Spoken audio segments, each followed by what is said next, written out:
इस बीच में मुझे कुछ भी होता है, मेरे पे कोई भी जानलेवा हमला होता है, इसका ज़िम्मेदार एल्विश यादव होगा या फिर उसके दोस्त होंगे या फिर गुरुग्राम पुलिस होगी जिसने मेरे एफआईआर को पूरा का पूरा बदल दिया और पता नहीं क्या एफआईआर लिख दिया। और ये है कि एक बंदा आता है, मारता है और उसके खिलाफ कोई एक्शन नहीं होता, उसको पुलिस पकड़ के लेके नहीं जाती। यहाँ पे इस बात को 24 घंटे हो चुके हैं। हाय एवरीवन, तो मैंने आज ये तो देख लिया, अगर आपके पास पैसा हो तो आप एफआईआर भी बदल सकते हो और इस चीज़ को प्रूव करूंगा। पर उससे पहले लड़ाई किस बारे में हुई, क्यों हुई, हम इस बारे में बात नहीं करेंगे। मैं सीधा पॉइंट पे बढ़ता हूँ। एल्विश ने जो लोकेशन दी थी वो उसके घर की लोकेशन थी या फिर किसी के तो घर की लोकेशन थी। और मेरा इंस्टिंक्ट बोला कि मुझे उसे अपने लोकेशन में बुलाना चाहिए जो एक पब्लिक लोकेशन हो। अब मेरे को यही था भाई कि जो भी गलतफहमी है डिबेट से सॉल्व करो। अगर आपको लगता है आप सही हो तो आप डिबेट करो, मेरे को लगता है मैं सही हूँ, मैं डिबेट करूँगा। तो कुल मिला के शब्दों से ही जीतना था इस चीज़ को। और मैंने पूरी तैयारी की थी। मैंने वहाँ पे सोफ़ा वोफ़ा सब लगाया था कि जब एल्विश भाई आएंगे तो वहाँ बगल में बैठेंगे, ये वो फलाना ठिकाना। लेकिन जैसे ही वो आए, एक तो अटैक करना शुरू कर दिया, ऊपर से बहुत सारे बंदों के साथ आए। ऊपर से ये भी नहीं था कि वन ऑन वन फाइट हो, उसके साथ उसके कुछ बंदे थे, वो भी मदद कर रहे थे उसकी। इस तरीके से मदद कर रहे थे कि मैं कुछ कर ही नहीं पा रहा था क्योंकि मेरे को दो तीन लोगों ने पकड़ लिया था अगल बगल से। अब जब लड़ाई हुई, लड़ाई के बीच में ही एल्विश ने मेरे को लगभग ये अपने घुटनों से नाक पे मारा, कई बार हाथों से मेरे सिर्फ मुंह पे मारा।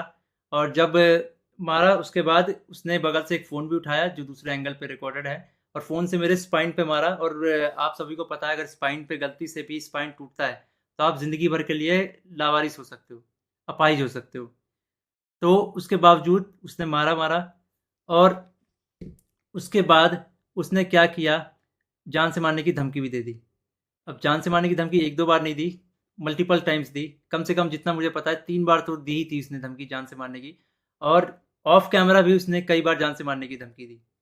अब ये सब होने के बाद जब लड़ाई वड़ाई ख़त्म हो गई तो उसके बाद वो वापस जा रहे थे तो वो जो बंदे लाया था उनमें से कुछ बंदे मेरे को, मतलब होता है ना एक प्यार से धमकाने वाला सीन, कि भाई सॉरी बोल दे, क्यों ले रहा है पंगे ये वो। भाई मैं तो अपने चीज़ों पे अटल था। मैंने बोला मैं सॉरी तो नहीं बोलूँगा क्योंकि मैंने गलती तो की नहीं है। उसके बाद एल्विश ने भी थोड़ा ट्राई किया था सॉरी बुलवाने के लिए, लेकिन मैंने उसको भी सॉरी नहीं बोला।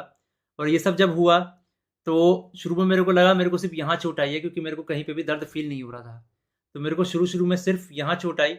उसके बाद 1 डेढ़ घंटे बाद मेरे को यहाँ पे दर्द होना शुरू हुआ और फिर 2 से 3 घंटे बाद मेरे पूरे स्पाइन में दर्द होना शुरू हुआ और इस तरीके से हुआ कि मैं सो ही नहीं पाया।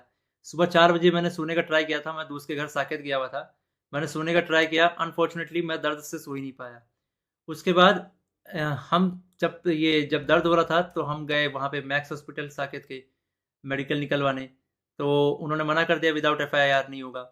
तो मेरा यही था, मेरा दिमाग शॉक में था, एफआईआर हमने की नहीं थी। फिर हमने डिसाइड किया कि दोपहर के 12 बजे के आसपास हम एफआईआर करेंगे लॉन्च और उसके बाद मेडिकल करवा लेंगे पुलिस की मदद से ही। तो हम गए एफआईआर करने। अब जब एफआईआर करने गए तो हमने पूरा बता दिया कि भाई ये सेक्शन लगाना है, अटेम्प्ट टू मर्डर है, साफ साफ दिख रहा है। तो जो एसएचओ थे उन्होंने बहुत अच्छे से बात की।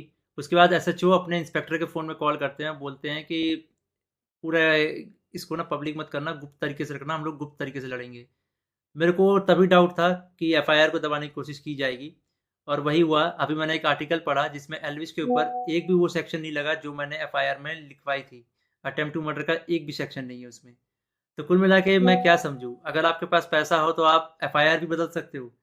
मतलब हरियाणा में इस तरीके से गुंडागर्दी चल रही है कि एक बंदा आता है, मारता है और उसके खिलाफ कोई एक्शन नहीं होता, उसको पुलिस पकड़ के लेके नहीं जाती। यहाँ पे इस बात को 24 घंटे हो चुके हैं और वो बंदा अभी हंस रहा होगा कि उसको कोई पकड़ के नहीं ले गया, उसको फर्क ही नहीं पड़ा होगा। मैं हरियाणा के सीएम खट्टर जी से रिक्वेस्ट करना चाहूँगा कि इस गुंडे अलविश यादव को अरेस्ट करवाओ। इसका बैकग्राउंड बहुत ख़राब है, जिस तरीके से ये यूथ को इंस्पायर कर रहा है, वायलेंस को प्रमोट कर रहा है, उससे साफ साफ पता लग रहा है यूथ बहुत गलत वे में मोटिवेट हो रही है इससे। और ये चीज़ बहुत ही ख़राब है। तो खट्टर जी, मैं इंडिया के कानून पे बहुत भरोसा करता हूँ, लेकिन अगर यहाँ पे नाइंसाफ़ी हुई तो एक तरीके से बहुत सारे लोगों को ये तो समझ में आ जाएगा कि इंडिया का कानून सिर्फ गरीबों के लिए बना है, अमीरों के लिए नहीं बना है। तो मैं नहीं चाहता कि ये कानून भी, ये एफआईआर भी दब जाए। और साफ साफ पता लग रहा है दबाने की कोशिश की जा रही है इस एफआईआर को। अगर ये एफआईआर दबता है तो ये इंडिया के कानून की हार है। मैं आप लोगों से रिक्वेस्ट करूंगा, गुरुग्राम पुलिस को और खट्टर जी को इस ट्वीट में टैग करो और उनको रिक्वेस्ट करो कि एल्विश यादव को जितनी जल्दी हो सके, इस गुंडे को जितनी जल्दी हो सके अरेस्ट करा जाए। क्योंकि अगर कोई भी ऐसे मार के निकल जाएगा और फिर अपने स्टोरी में डालेगा कि भाई वर्क डन, तो खुल्लम खुल्ला यही है कि वो वायलेंस को प्रमोट कर रहा है और उसको पता है कि उसका कोई कुछ नहीं बिगाड़ सकता। तो एक तरीके से ये इंडिया के कानून की हार है। तो अभी जो मैं एफआईआर लिखवा के आया था, मुझे उसकी कॉपी भी नहीं मिली और मुझे लगता है मिलेगी भी नहीं। बोला तो वैसे सुबह मिल जाएगी, लेकिन आई डोंट थिंक सो, क्योंकि आर्टिकल में साफ साफ दिख रहा है कि एफआईआर के जो सेक्शन है वो बहुत अलग किए गए हैं। तो इंडिया के कानून का मजाक ना बने, तो आप लोगों से एक आखिरी बार रिक्वेस्ट है, सीएम खट्टर जी को गुरुग्राम पुलिस के ऊपर टैग से टैग किया जाए, ताकि ये मामले को वो लोग सीरियसली ले। इन द एंड अगर इस बीच में मुझे कुछ भी होता है, मेरे पे कोई भी जानलेवा हमला होता है, इसका जिम्मेदार एल्विश यादव होगा या फिर उसके दोस्त होंगे या फिर गुरुग्राम पुलिस होगी, जिसने मेरे एफआईआर को पूरा का पूरा बदल दिया और पता नहीं क्या एफआईआर लिख दिया। और ये ये इंडियन कानून की बेइज्जती है, ये तो मैंने देख लिया। कुछ नहीं भाई, अगर तुम्हारे पास पैसा हो तो कुछ भी कर सकते हो, ये तो मैंने देख लिया भाई।